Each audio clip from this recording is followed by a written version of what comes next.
You've done some amazing work looking at some of the potentially unconstitutional behavior of administrative law judges. And now we have some U.S. district judges who are telling a sitting president his team can't look at executive branch data. I'd like to get your thoughts on the judiciary and whether there's a wake-up moment for it in the soon. And could there even be impeachment proceedings against a few of these judges? I think what you're saying is that the judges themselves recognize that they're on thin ice and that their decisions are most likely going to be reversed on appeal, but it's a waiting game. It's a matter of time. Can they throw a wrench in this administration, in the momentum that they have been moving forward with, and stop them from being able to enact some of the policies that we all elected President Trump to implement? So that's really what I think you're seeing is a concerted effort where they're judge shopping. They're going to jurisdictions where they know they've got a friendly person on the bench, and they're going to enter whatever decision is necessary to stop what it is, whatever the issue at hand is. I find it shocking that they are now saying judges are actually involving themselves in what needs to be stated on federal websites.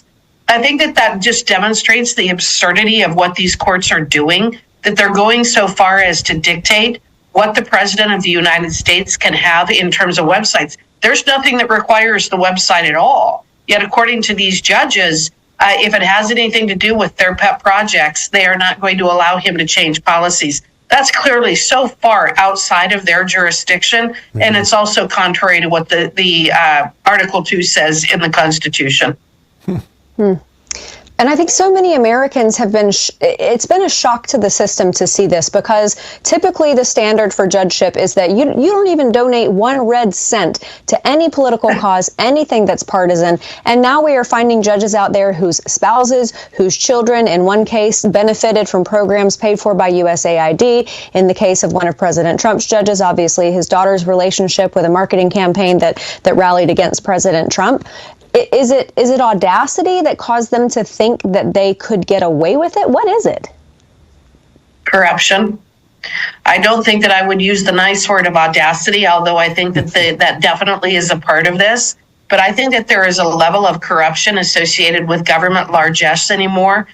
Just as if you watched the interview yesterday in the White House with Elon Musk and the president and Little X, what you saw was an issue that I think is very, very important, which is there are civil servants, there are so-called public servants that may make $150,000 to $200,000 a year, yet have amassed tens of millions of dollars in terms of wealth.